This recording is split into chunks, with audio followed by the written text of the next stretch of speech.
Page 41, Waltz Macabre. It's a bitonal waltz. What's bitonal? Well, bi means two, and tonal is the key you're in. That means that it's going to sound like we're in two different keys. I'll let the composer and all that deal with that. I'm just going to play the notes. We'll see what it sounds like. I look it over. It's 3 pages long, so we have to deal with a page turn. Treble, bass, clef. 3 sharps in the key signature. This is, I think, more or less in the key of A major. So go ahead and do the scales and arpeggios for A major and F sharp minor, because it has 3 sharps. And 3/4 time signature, which makes sense because it's a waltz. Right hand first, measure 5 here. So 1 and 2 and 1 and 2, 1 and 2 and. Now going to measure 9. Now they want a 4. Well, the articulation lets you do that, but I would prefer not to. I want to connect the notes at first. I want a fingering that lets me connect the notes because that way I can feel my way around. I'm not jumping around. So in the measure 7 here, I want different fingers on those. So it might be a here, but now I'm going to scrunch up and use a 2, 3. Here, 2, 3. This way the 4th finger is ready to go. So again, start at measure 5, you're here. Now scrunch up and use a 2, 3. Now I can use a 4.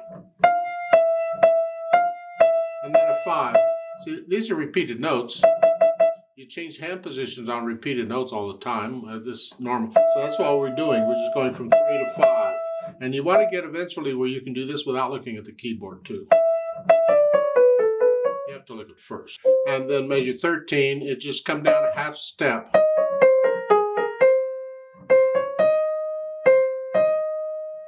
All we did is come down a half step, more or less. However, we run into the same problem going from measure 16 to 17 here. I don't want to do that. So I just use the same fingering. 2, 3. Now the 4th finger is ready for the F flat. It's the same thing we just did. Now measure 21, we get a bass clef. You're down here.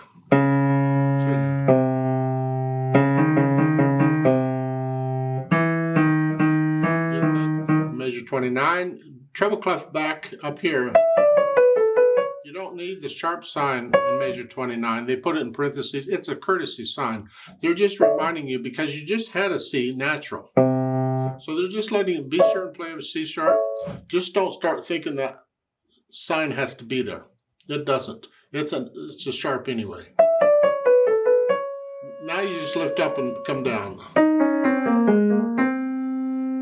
See, we're either doing this or this. Just here, here. Or just what, half step down, that's all it is. And then you get bass clef back, you're here.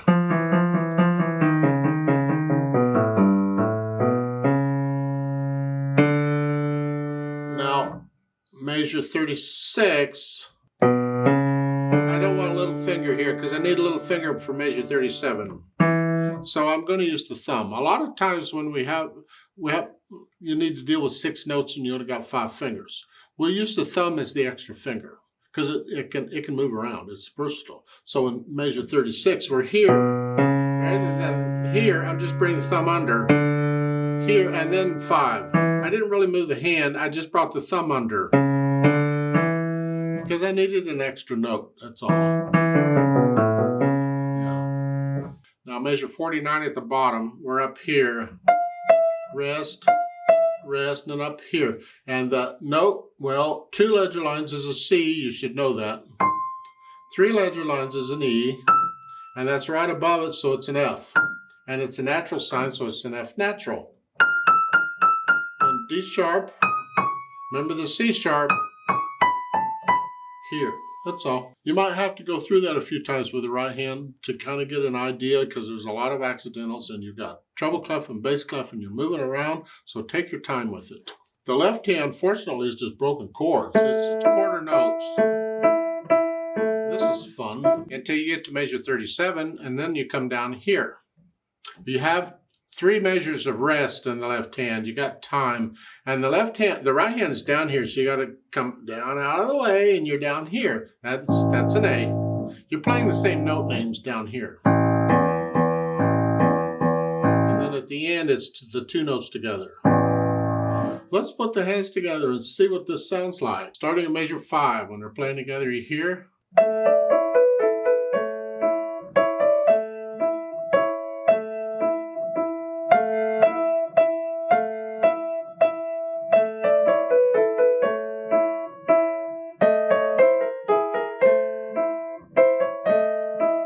What it sounds like. That's the 2 tonalities. So put the hands together. And then I'll go back over it slowly, a few measures at a time. I'll get rid of the hesitations. And once I've done that, I'll add the articulation. This is fairly connected, but you can lift up in the right hand.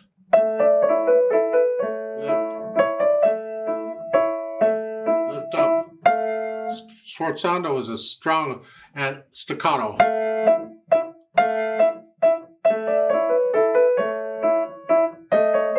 So I add in the articulation. And then I add the dynamics.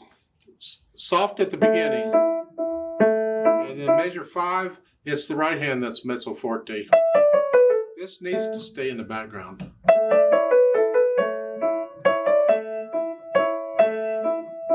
That makes the sforzando note a very loud note, or a loud note, or just take it up. Actually, it's a very loud note.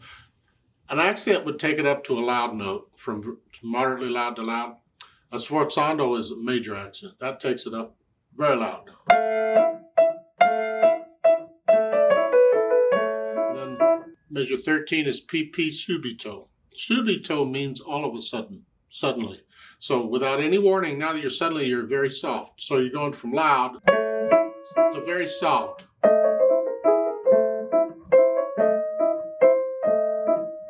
Very soft. Now over on page 43, measure 33, you're sort of moderately loud in here. Then you get a crescendo, you're going to go up to very loud, but don't get very loud in a measure 37. So plan it out. It's almost like maybe a measure at a time, you go up just a speck. So I'm here, I'm still sort of loud. Now a little louder, now very loud.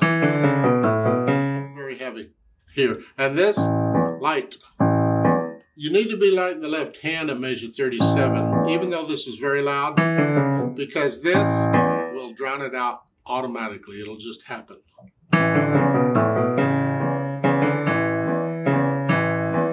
Yeah, and that makes the sforzando notes super loud. Good luck with that. Let the wrist collapse a little bit. Don't pound on it. Now the last 3 measures, you get a swell. You go soft,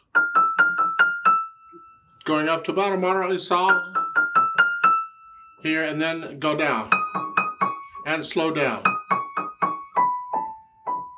here. And this can both be about the same here. So once I have an idea what the dynamics are doing, then I'll add the speed. Now andantino, ew, I hate andantino. It's just gentle.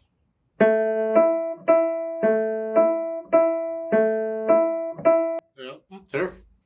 Don't play it too slow, because then it just drags. Ugh. And if you play it too fast, then the macabre thing. Macabre is like scary and ooh, ghosts and all that stuff.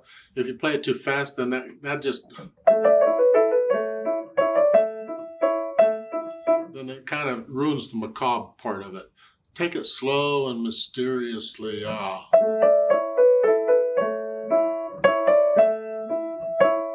Somewhere in there, in my opinion. Now they've added pedal. Well, okay. I'm guessing the composer, since she's a contemporary composer, she's got numerous method books. I've covered a number of her method books already, and we'll do more. I'm guessing she put in these pedaling things. However, I still want to check them, because pedaling is part of interpreting. It's like the dynamics and articulation and speed. It's all part of interpreting the music. And people will feel it a little differently. It doesn't have to be absolutely exactly this, and this, although some teachers teach that way. Ugh. So, and the pedaling, we'll try the pedaling in here first and see what it sounds like. But if I don't like it, I'm changing it. I'm going to put the notes down first and then the pedal. I'm going to hold the pedal down all the way through the first 4 measures, which is an introduction. And I'm going to lift it right after I play the notes in measure 5. And then again, down. Change it after I play the note.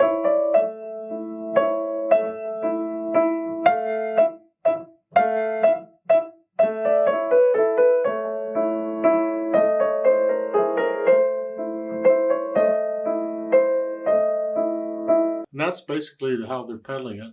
And it actually sounds kind of nice that way. The pedal gives the special effects to add to the macabre type thing. So we can blur part of it. That's clean, but measure 13, that's not. That's in the background. It's really mysterious. What am I hearing? Yeah, it's sort of like that. Now let's deal with this page turn. Options on page turns. Best way of dealing with page turns, in my opinion, is simply memorize the piece. Then you don't have to deal with any page turns. But if you can't or don't want to memorize the piece, then maybe you can memorize page 41. Because really it's fairly simple and straightforward. Maybe you can just memorize that page, you don't have to deal with it. But if you don't want to memorize page 41 either, then you see, is there somebody around who can turn the page for you? That helps too. If there's nobody around to turn the page for you, you have to do it yourself. Then we have to figure out how can we get the page turned without messing up the beat. So whatever you do, don't mess up the beat. I've heard people performing where they would get to the bottom of this, the page 41, and they would stop, turn the page, and then keep going. Please don't. I mean, unless there's a fermata and a rest there that allows you to pause, don't. The beat's got to be a steady beat. So how do we make that work? Both hands are busy, because sometimes if one hand isn't busy, it can turn the page while the other hand is playing. Right here, both hands are busy. Well, if you can turn it fairly quickly within 3 beats, then you can turn it with the right hand. You turn it on and then go on. Otherwise, we can't do that either. Then we have to leave out notes. We don't want to leave out notes. That's always the last option. We really don't want to leave out notes. If you do have to leave out notes so you can get a page turned, don't leave out the melody notes. We got to have those. Well, in this case, the left hand's just doing this. So if you could figure out a way in that last measure, or last 2 measures here, if you can just keep this up, keep that up, you know, something, keep the beat going. In the right hand, you use the left hand to turn it. And that's not a very good option because it just messes it up. You want this. Otherwise, you lift this up and turn the page right quick. Of course, the pedal will help you. Just when you lift that, the pedal will help it keep the sound going for you to turn the page. So you're going to have to do a fairly quick page turn. We do practice page turns when we need to make sure we can do it okay and the book stays open. We don't have, you know, you're not going to turn it and then it wants to go back by itself.